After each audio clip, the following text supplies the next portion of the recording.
બ્રહ્મચર્ય પાળવું છે।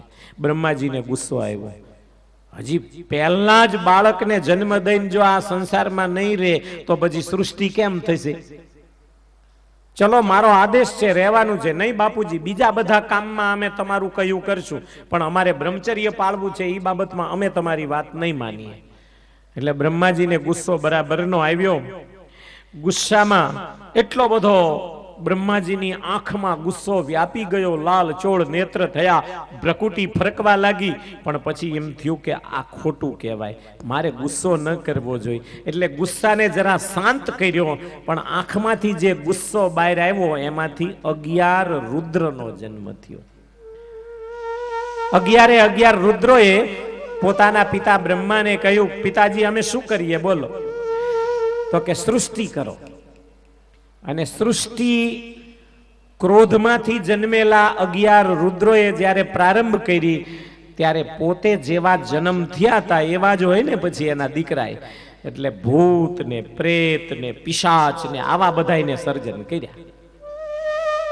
બ્રહ્માજીને મારવા દોડ્યા બધાય, પકડો ડોહાને। એટલે બ્રહ્માજીએ રુદ્રને કહ્યું, એલા આ તો દુનિયાને ભરખી જાય એવી સૃષ્ટિ છે, તપ કરો પછી સૃષ્ટિ કરજો, પહેલા તપ કરો। એટલે રુદ્ર તપ કરવા બેસી ગયા। બ્રહ્માજીએ કોક રીતે પેલા ભૂત પ્રેતને ભગાડ્યા, એને શાંત કર્યા। બ્રહ્માજીએ ફરી વિચાર કર્યો કે કેમ કરું, અને 10 પુત્રોને જન્મ આપ્યો। એ બધા માનસિક જ વિચાર થાય કે આવો એક માણસ થાય તો સારું, અને એવો માણસ તરત જ ઘાટ ઘડાઈને આવી જાય સામે। એવા 10 પુત્રોને જન્મ આપ્યો, મરીચી, અત્રિ, અંગીરસ, પુલત્સ્ય। પુલત્સ્ય એટલે રાવણના બાપના બાપ, રાવણ પુલત્સ્ય વંશમાં જન્મેલો છે। પછી પુલહ, જે પુલહાશ્રમ કહેવાય છે, જે ઋષિએ પુલહાશ્રમ નામ ધારણ કરેલું, પુલહ ઋષિએ, અને એમને તપ કરેલું એટલે પુલહાશ્રમ કહેવાય છે। એ પુલહ, ક્રતુ, ભૃગુ, વશિષ્ઠ, દક્ષ અને નારદજી, આ 10 દીકરાઓને જન્મ આપ્યો। પીઠમાંથી અધર્મને જન્મ આપ્યો, સ્તનમાંથી ધર્મને જન્મ આપ્યો, હૃદયમાંથી કામને, ભ્રકુટીમાંથી ક્રોધને, હોઠમાંથી લોભને, મુખમાંથી વાણીને, લિંગમાંથી સમુદ્રોને અને ગુદામાંથી નિવૃત્તિ નામના રાક્ષસને જન્મ આપ્યો। અને છેલ્લે 11મો એક પુત્ર પાછો બ્રહ્માજીના છાયામાંથી પેદા થયો। બ્રહ્માજીનો પડછાયો પીડ્યો હોય છે, અને એ છાયામાંથી કરદમ ઋષિનો જન્મ થયો। આ બ્રહ્માંડના પ્રારંભની વાત છે। કેટલા યુગોના યુગો વયા ગયા એના ઉપર, તો કરોડો અબજો વર્ષ વયા ગયા। બ્રહ્માજીએ આ બધાને જન્મ દીધો, એમાં એક પોતાની પુત્રી સરસ્વતીને પણ જન્મ આપ્યો। વાણીને જન્મ આપ્યો હતો ને, મુખમાંથી વાણીનો જન્મ થયો। વાણી એ સરસ્વતી છે, અને એ સરસ્વતી સુંદર દીકરી હતી। બ્રહ્માજીએ એકવાર સરસ્વતીની સામે નજર કરી, અને દીકરી યુવાન હોવાથી બ્રહ્માજીને થોડો મોહ થયો દીકરી ઉપર। બ્રહ્માજી સરસ્વતીની સાથે ભોગ કરવા પાછળ દોડ્યા। સરસ્વતી હરણી બનીને ભાગી ગઈ। સરસ્વતી તો ભાગી ગઈ, પણ સનકાદિક 4 ભાઈઓએ બાપુજીને સૂચના કરી કે બાપા તમે વૃદ્ધ થયા છો, તમારી ઉંમર વિચારો, આ તમારી પુત્રી છે, અમે બ્રહ્મચર્ય પાળીએ તમારા દીકરા, અને તમને આવો સંસાર ભોગવવાનો ભાવ જાગ્યો, દીકરીની સાથે વ્યવહાર ન કરાય, પિતાજી શરમ રાખો। એટલે બ્રહ્માજીને શરમ આવી, શરીર છોડી દીધું, આ શરીર જોઈએ જ નહીં, આટલું કલંકિત શરીર। એ શરીર જ્યારે છોડી દીધું ત્યારે એમાંથી ધુમ્મસ બની ગઈ, અંધારું બની ગયું, અને દિશાઓએ આ શરીરને ગ્રહણ કરી લીધું। કેવી રીતે કરતા છે એ આપણે નહીં જોવાનું, પણ કંઈક આવું થયું છે એ ચોક્કસ છે। કંઈ નહોતું તો કંઈક તો થયું હશે ને। અમને અમેરિકામાં એક ભાઈએ પ્રશ્ન કર્યો, ભાઈ નાસ્તિક હતા, પછી બહુ લપ કરીને, એટલે મેં એમને એવું કહ્યું કે પેલા ઈંડું આવ્યું કે પેલા મરઘી આવી, ઈ બોલો? તો કે ઈ તો જૂનો પ્રશ્ન। મેં કીધું પણ જૂનાનો જવાબ દો ને પછી નવો કરું। આ દુનિયામાં પેલું ઈંડું આવ્યું કે મરઘી? છે જવાબ? મરઘી વગર ઈંડું નો આવે ને ઈંડા વગર મરઘી નો આવે. આંબો પેલો આવ્યો કે કેરી? કેરીના ગોટલા વગર આંબો નો થાય અને આંબા વગર કેરી નો થાય. તો પેલું શું આવ્યું? એટલે અહીંયા હા પાડવી પડે તમારે. જે છે બ્રહ્માજીનો છાયો, બ્રહ્માજીનો પડછાયો, બધાય કંઈક થવા માંડ્યા છે. સાવ સાચી વાત છે. કંઈ નહોતું તેદી આ હતું. પછી એકવાર રોટેશન બરાબર પકડાવી દીધું પછી જરૂર ન પડે આ બધી ઘડીએ ઘડીએ. એટલે ભગવાન હજી પ્રારંભ કરે છે સૃષ્ટિનો. બ્રહ્માજીને જ્યારે શરીર છોડવાનું મન થયું એટલે એક મનથી શરીર ઉપર એતરાજી આવી ગઈ અને એ છાયા રૂપ થઈ ગયું. ત્યાર પછી બ્રહ્માજીએ એકવાર નિરાતે બેઠા હતા ને એમાં પોતાના 4 મુખમાંથી 4 વેદનો જન્મ દીધો.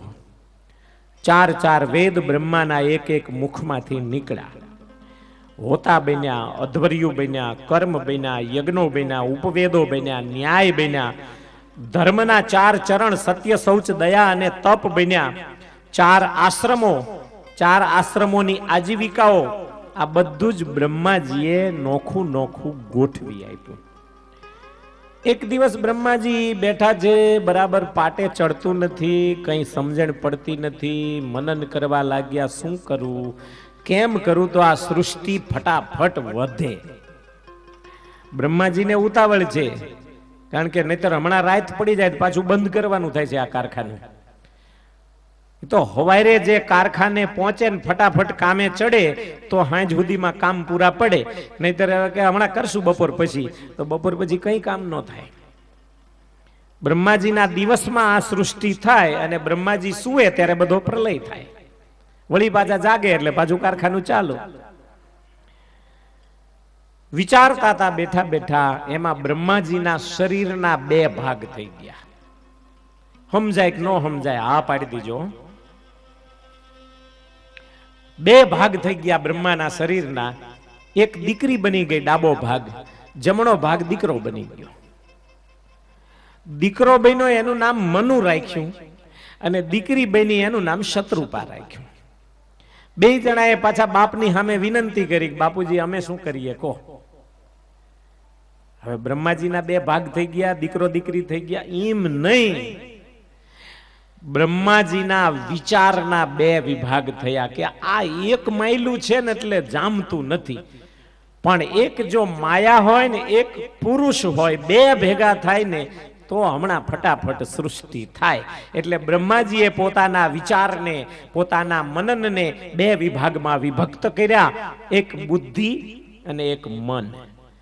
મનન અને બુદ્ધિનો વિચાર, આ 2 દીકરો અને દીકરી થયા. પિતાજીના હાથ જોડીને કહ્યું કે પિતાજી શું આજ્ઞા છે બોલો. બેટા તમે 2 પતિ પત્ની ધર્મથી મૈથુની સૃષ્ટિ પ્રારંભ કરો.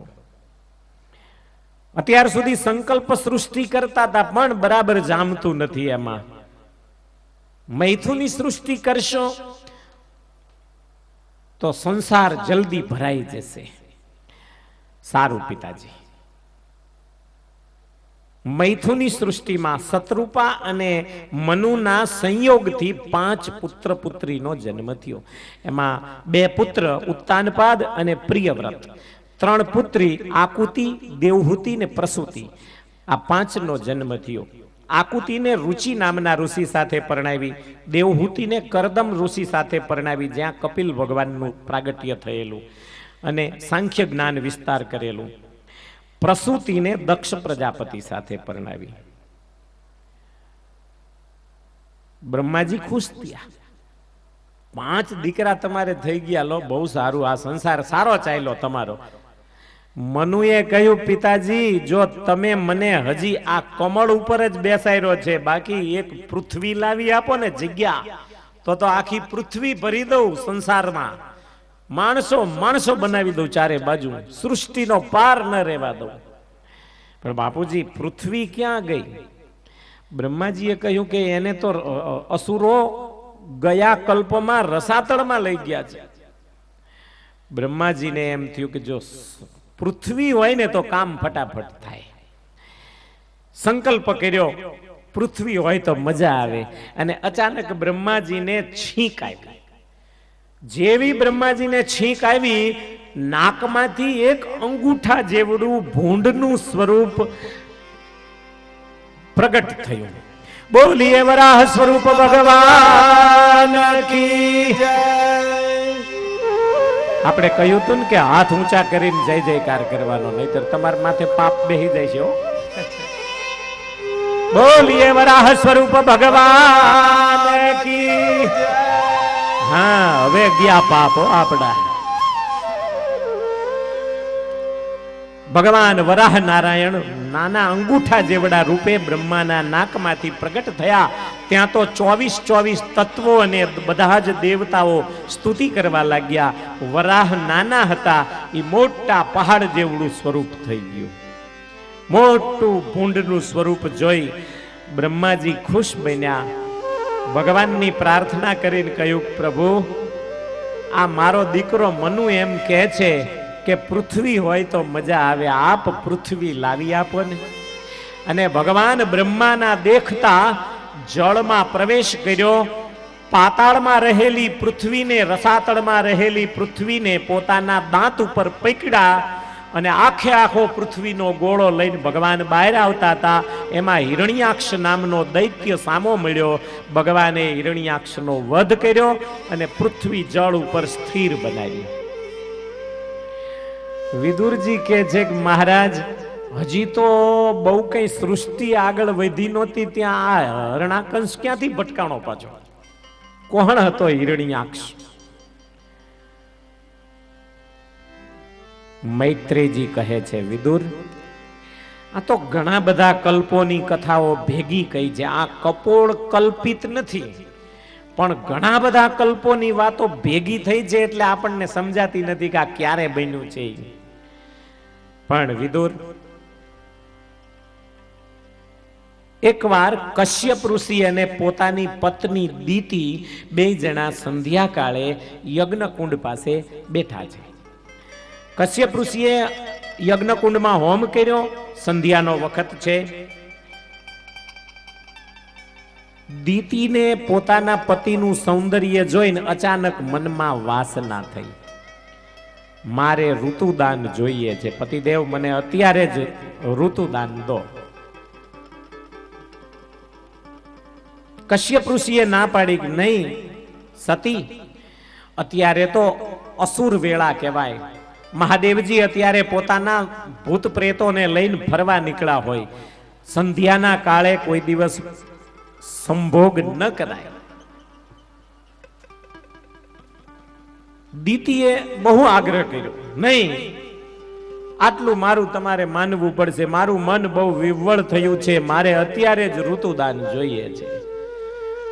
વસ્ત્રનો છેડો પકડ્યો એટલે ઋષિ સમજી ગયા કે સ્ત્રીનો અતિ હઠીલો સ્વભાવ છે, નહીં માનું તો એ પાછી દુખી થશે.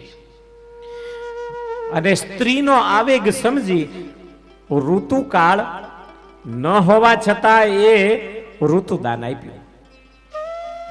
સ્ત્રી સંસર્ગ કરવાથી દીતીના ગર્ભમાં બાળકનો જન્મ થવા માટે બિયારણ રોપાઈ ગયું. ઋષિ પાછા ગંગા કિનારે સ્નાન કરી યજ્ઞકુંડ પાસે આવી ભગવાનના ચિંતનમાં લાગ્યા.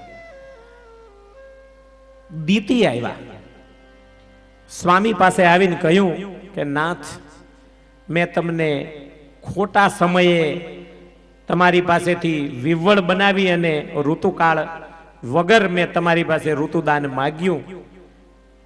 હવે મને પસ્તાવો થાય છે કે મેં ખોટા ટાઈમે તમારી પાસેથી ઋતુદાન લીધું, મને ક્ષમા કરો. ઋષિ કહે છે કે અભદ્ર નારી, તારા અમંગળ વિચારોના કારણે તે મને બળાત્કારે પણ મારી પાસેથી ઋતુદાન લીધું છે, પણ આ ઋતુદાન લીધા પછી તારા ગર્ભમાં જે બાળક બે આવવાના છે ને, એ આખી દુનિયાને, લોકપાલોને, દેવતાઓને બધાને રડાવનારા આવશે. જા. દીતી રડવા લાગ્યા, ધ્રુજવા લાગ્યા, નાથ મારી ભૂલ થઈ ગઈ, સંધ્યા કાળે આવું પાપ ન કરવું જોઈએ, વિષય ભોગ ન કરવા જોઈએ, મારાથી આ ભૂલ થઈ ગઈ, એનો હવે કોઈ રસ્તો નહીં. સાંભળો સતી, તમને પસ્તાવો થાય છે એટલે મારા આશીર્વાદ આપું છું કે તમારા 2 પુત્ર તો દુનિયાને રડાવનારા જ થશે, પણ તમારા પુત્રનો પુત્ર ભગવાનનો ભક્ત બનશે, પ્રહલાદ, અને ભગવાન એના માટે ઋષિ રૂપે પ્રગટ થશે, ભગવાન એની રક્ષા કરશે. અને આ તારા 2 પુત્રો જે આવશે ને એ એક એકને મારવા માટે એક એક અવતાર ભગવાન લેશે. સારું મહારાજ, મારા પુત્રોને મારવા કોઈ બ્રાહ્મણનો શ્રાપ નહીં ઉપયોગ થાય, પણ કોઈ ભગવાનનો અવતાર મારવા આવશે તો મારા પુત્રોનું કલ્યાણ થશે. આમ કશ્યપ ઋષિએ દીતીને સમજાવી દીધું કે તારા ગર્ભમાં શું આવે છે, પણ દીતીને ખબર પડી કે મારા ગર્ભમાં આવા ભયંકર બાળકો આવે છે, એટલે 100 વર્ષ સુધી ગર્ભને બહાર જન્મ આપ્યો જ નહીં. સતી નારીઓની આ તાકાત હતી, એ ધારે તે દિવસે જ ધારે ઈ ચોઘડિયામાં જન્મ દઈ શકે. 100 વર્ષ સુધી ગર્ભમાં બાળકોને સેંઘર્યા. મનુષ્યના શરીરમાં 24 તત્વો છે, અનેક દેવતાઓ વસે છે, પણ માના ગર્ભમાં બેઠેલા આ બાળકો પેલા દેવતાઓ જે હતા ને, કાનના દેવ ને, નાકના દેવ ને, આંખના દેવ ને, ઈ બધાયના ગળા પકડે. અંદર બેઠા બેઠા, બહાર આવીને તો શું નહીં કરે. દેવતાઓના જ્યારે અંદર ને અંદર ગળા પકડવા લાગ્યા, દેવતાઓના ગળા રૂંધાવા લાગ્યા, કંઠ રૂંધાવા લાગ્યા, એટલે દેવતાઓ બધા ગયા બ્રહ્માજીની પાસે કે મહારાજ દયા કરો, આ દીતીના ગર્ભમાં કોણ છે, અમને કહો તો ખરા, અમને પકડે છે ગળામાંથી સીધા. આ પાપીઓ કોણ છે? બ્રહ્માજી હસવા લાગ્યા. દેવતાઓ, તમે રડશો નહીં, તમારા માથે એક ભયંકર જોખમ આવી રહ્યું છે. કોણ છે મહારાજ? સનકાદિકનો શ્રાપ થયો એ આખો ઇતિહાસ બતાવે છે બ્રહ્માજી. મારા માનસ પુત્રો એકવાર વૈકુંઠ ભગવાનના દર્શન કરવા માટે વૈકુંઠમાં ગયા. 6 દરવાજા પાર કર્યા. 7મા દરવાજે જય અને વિજયે લાકડીઓ આડી કરી અને અટકાવ્યા. એ નાગા બાબાઓ, ક્યાં જાઓ છો? કોને પૂછીને જાઓ છો? અમે દરવાજે બેઠા છીએ, નથી દેખાતા? ગોરખાને જાજા પ્રોબ્લેમ હોય. દરવાજે ગુરખા બેસાડીએ ને, સિક્યોરિટી, એ સિક્યોરિટી કે છે ને ચા કરતા કેટલી ગરમ હોય એમ વધારે ગરમ એ હોય. જ્યાં જ્યાં સિક્યોરિટી હોય ને આ પ્રોબ્લેમ આવે જ છે. વૈકુંઠના દરવાજે એ જ પ્રોબ્લેમ થયો. ક્યાં જવું છે? ભગવાનના દર્શનની ઈચ્છા હતી. ઈચ્છા પૂરી થવામાં આ લોકોએ બેયને ચારેયને અટકાવ્યા, એટલે ઈચ્છા અધૂરી રહી. ઈચ્છામાંથી ક્રોધનો જન્મ થયો. ઈચ્છા એટલે કામ, કામનો નાનો ભાઈ ક્રોધ. જ્યારે ઈચ્છા થાય અને કોઈ તમને અટકાવે ત્યારે ક્રોધ આવશે. જોજો, ગમે તે પ્રકારની ઈચ્છા હોય, કોઈ તમને અટકાવે એટલે ગુસ્સો આવે છે. એટલે ક્રોધને કામાનું જ કહ્યો છે, કામનો નાનો ભાઈ. લાલ ચોળ નેત્ર થઈ ગયા. ભગવાનના દર્શનમાં તમે અમને અટકાવનારા કોણ? અમે ઋષિઓ છીએ. જે હોય તે વૈકુંઠના 6 દરવાજા પાર કરે અને 7મા દરવાજે અટકાવનારા તમે કોણ? તો કે અમે અહીં ચોકીદારો છીએ, કે તમને એમ સીધે સીધા ન જવા દઈએ. અને ઈ અટકાવ્યા ને એટલે ગુસ્સામાં ને ગુસ્સામાં ઋષિઓએ બંને પાર્ષદોને શ્રાપ આપી દીધો કે જાઓ, આ લોકમાંથી, વૈકુંઠ લોકમાંથી પૃથ્વી ઉપર એવી જગ્યાએ જાઓ કે જ્યાં ભેદભાવ વાળો સમાજ છે. આ મારો ને આ તારો, આ પોતાનો, આ પારકો, આવો ભેદભાવ જ્યાં હોય એવી ભૂમિ ઉપર તમારા બેયનો અવતાર થાવ. જ્યાં પાપી લોકો વધારે રહે છે એવી મનુષ્ય યોનિમાં ક્યાંક જઈ આસુરી ભાવને પામો જાઓ. શ્રાપ આપી દીધો. ભેદભાવ વાળી ભૂમિમાં જન્મ થાય તમારો.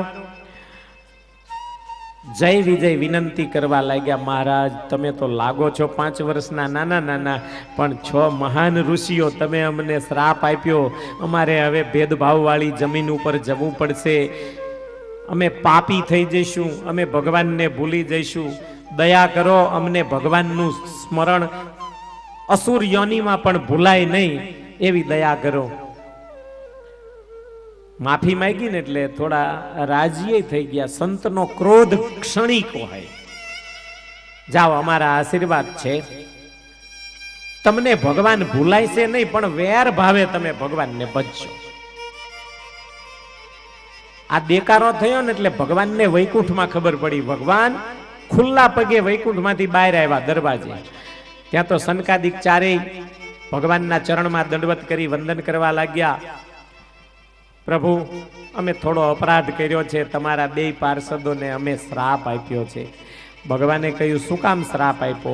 તો કે એ લોકોએ અમારું અપમાન કર્યું ને અમારાથી ગુસ્સો આવી ગયો. તમારા દર્શનની ઈચ્છા હતી, ઈચ્છાને અટકાવી એટલે અમને ગુસ્સો આવી ગયો. ભગવાને કહ્યું કે ઋષિઓ, તમારા જેવા સંતને અટકાવે તો મારો પાર્ષદ હોય તો હું સેવામાંથી દૂર કરી દઉં. આ એનો અપરાધ નથી, આ માલિકનો અપરાધ છે, મારો અપરાધ છે. મારા હાથ જો તમારો અપરાધ કરે બ્રાહ્મણોનો તો મારા હાથ કાપી નાખું. ઋષિઓ, બ્રાહ્મણો મને બહુ વાલા છે. બ્રાહ્મણના મુખમાં કોઈ એક લાડવો ઘી વાળો આપે અને મને જે તૃપ્તિ થાય એવી યજ્ઞોમાં પનારે ઘી હોમે તો એવી તૃપ્તિ ન થાય. હે ભૂદેવો, હે બ્રાહ્મણો, જે ભવ બ્રહ્માદિક દેવો મારા ચરણમાં મસ્તક નમાવે છે, પણ આજ હું તમારા ચરણોમાં, બ્રાહ્મણોના ચરણમાં મસ્તક નમાવું છું. હું ક્ષમા માગું છું મારા પાર્ષદો વતી. મારા પાર્ષદોની ખરેખર ભૂલ કહેવાય, આવું એને ન કરવું જોઈએ. હવે હું એને કાઢી મૂકીશ, પણ તમે બ્રાહ્મણો રાજી થઈ મારા પાર્ષદોને થોડો એવો આશીર્વાદ આપો કે પાછા વહેલા વહેલા મારી પાસે આવી જાય. સનકાદિક ઋષિઓએ કહ્યું કે પ્રભુ 3 જન્મે પાછા તમારી પાસે પહોંચી જશે. હવે આ 3 જન્મે ક્યારે પાછા પહોંચે છે એ આખે આખું ભાગવત તમને બતાવશે.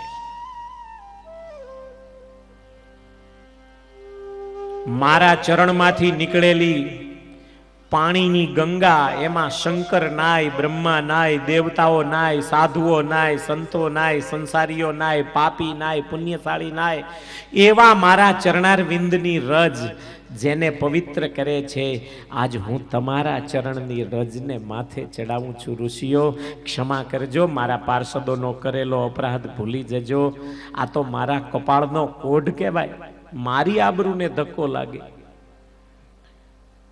શનકાદિકોને થયું કે ભગવાન આપણી સ્તુતિ કરે છે, આપણા વખાણ કરે છે કે આપણી નિંદા કરે છે? પાર્ષદોને પોતાના કહે છે ને આપણને ખાલી બ્રાહ્મણ કહે છે, તો આપણે ભગવાનના નથી ને. હજી આપણે ભગવાનના થયા નથી, આપણે ભગવાનના થવું છે. એટલે શનકાદિકોએ પગ પકડ્યા, ભગવાનના, પ્રભુ ક્ષમા કરો, ભૂલ તો અમારી છે. ઋષિઓ, જો તમને તમારી ભૂલ સમજાતી હોય તો આ હિરણ્યકશિપુને, અરે આ જય અને વિજયને 2 જણાને વહેલામાં વહેલા મારી પાસે આવે એના માટે તમે એનો દીકરો બની અને મને એક અવતાર લેવાનું નિમિત્ત બનજો. ને ઈ આ 4 જણા ભેગા થઈને એક અવતાર લીધો, એનું નામ પ્રહલાદ.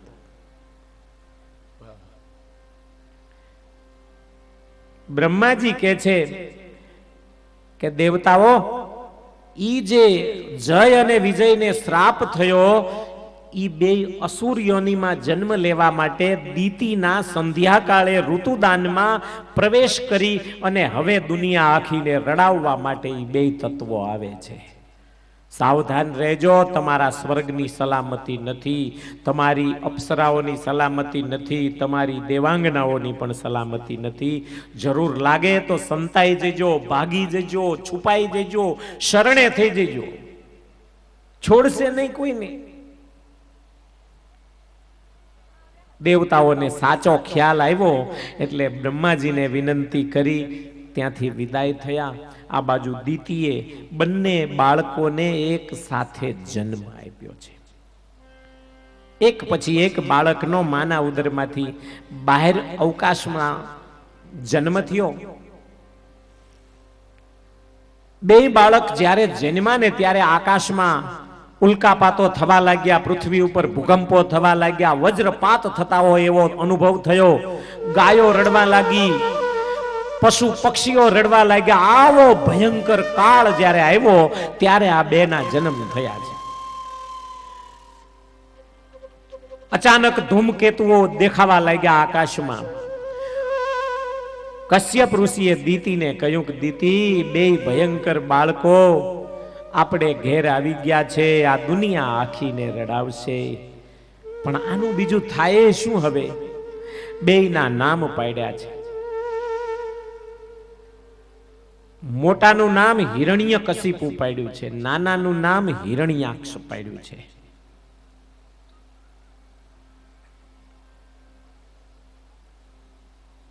બેયનો જન્મ એક દિવસે એક ઘડીમાં થયો છે, એક રાશિ ઉપર બેયના નામ. પણ જેવા બે જન્મ્યા, રાત ગઈ ને હવાર પડી તો 4 હાથ વધી ગયેલા બે. બીજે દિવસે પાછા દિવસે બીજા 4 હાથ વધ્યા. વળી હાંજ પડીને રાત ગઈ ત્યાં બીજા 4 હાથ વધ્યા. 4 હાથે માંડ્યા કૂદકા ભૂસકા વધવા. સમજાય છે ને?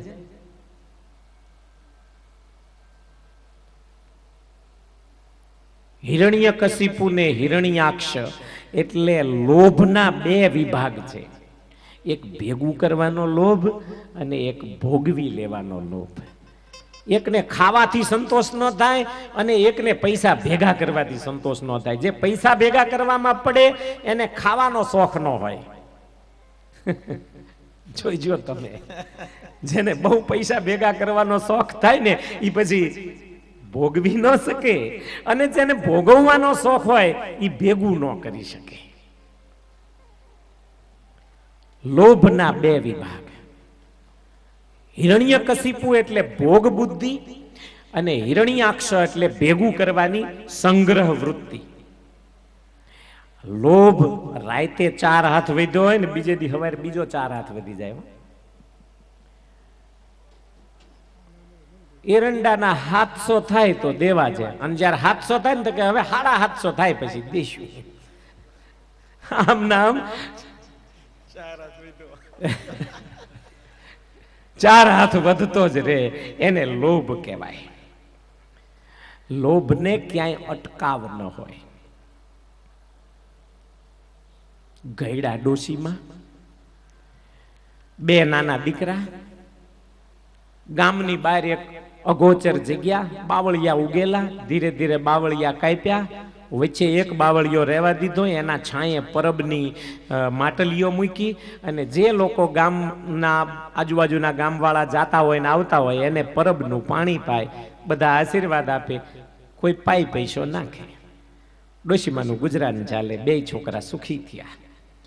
ધીરે ધીરે પરબમાંથી એક નાની દેરી બનાવવાની પ્રેરણા થઈ, એટલે દેરી બનાવી. છાંયડો વધ્યો દેરીનો, માં દીકરા અંદર રહેવા લાગ્યા દેરીમાં. એક ભગવાનનું રૂપ પધરાવ્યું તો ધીરે ધીરે લોકોની ભીડ જામવા માંડી. કા તો દેરું છે, માજી બહુ સારા છે, હાલો આપણે દર્શને જાય આવે.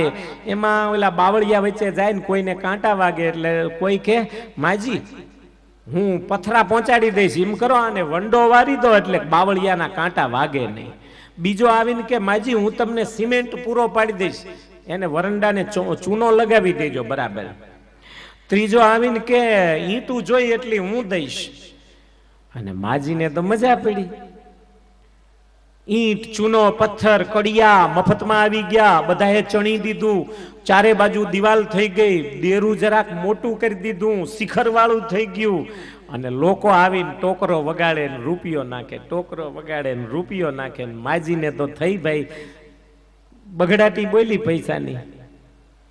6 મહિના, 12 મહિના, 2 વર્ષ, 5 વર્ષ ગયા ને તો માજીને એમ થયું કે હવે હું ખૈરું પાન એટલે આ મારા છોકરા વહીવટ કરશે.